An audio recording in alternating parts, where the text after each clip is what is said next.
अभी तो आपने कहा हमारा कोई कुछ जलवा ही नहीं है, अभी आप कह रहे हैं कि हमारे चलते दो सीट पे हार गया। ये आरजेडी वाले हारने के बाद, ये 30 साल पुरानी पार्टी है, हर जगह हारे हैं। हारने के बाद अब दोषारोपण दूसरे पर करेंगे। मेरे भाई, आप बेलागंज का बूथ वाइज सीट निकाल कर देख लीजिए वोट। वहां के मुसलमानों ने, बेलागंज के मुसलमानों ने जदयू को, भाजपा को वोट दिया है। और मैं आपके माध्यम से बिल्कुल ये क्लियर कर दे रहा चाहता हूं, बेलागंज के मुसलमानों ने जनसुराज को वोट नहीं दिया है।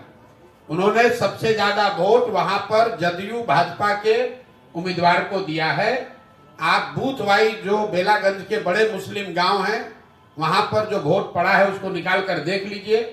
तो अगर राजद वाले ये कह रहे हैं अगर हम लोग इमामगंज में चुनाव नहीं लड़ते तो मांझी जी को जो 55,000 वोट मिला है, एनडीए के कैंडिडेट को सबसे कम वोट कहां मिला है? इमामगंज में।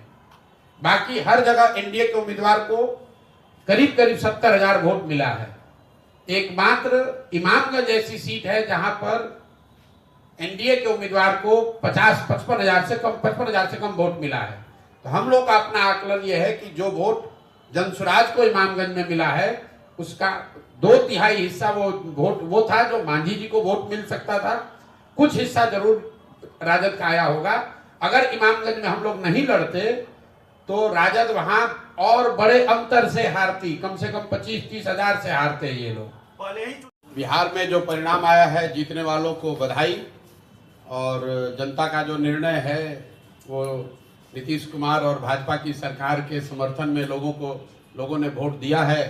तो जो सरकार चल रही है, जिस तरह से चल रही है, जनता का उसमें विश्वास है तो वो सरकार चलती रहे। हम लोग अपना जो प्रयास कर रहे हैं वो प्रयास आगे करते रहेंगे।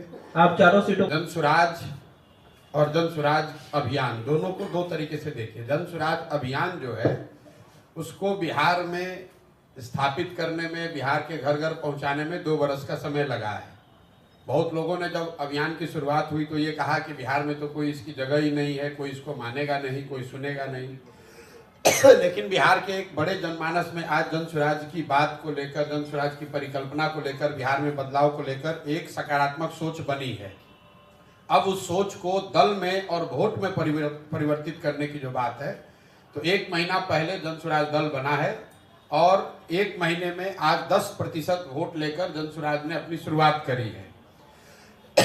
आपको जस्ट कॉन्टेक्स्ट के लिए बता दूं, मैं ये नहीं कह रहा हूं कि 10% वोट बहुत बड़ा वोट होता है, लेकिन बिहार में भाजपा यहाँ देश की सबसे बड़ी पार्टी है, उसको 21% वोट है। पिछले विधानसभा में भाजपा को 19.6% वोट था। राजद को 20% वोट मिला है, जदयू को 11% वोट मिला है, जनसुराज को 10% वोट मिला है।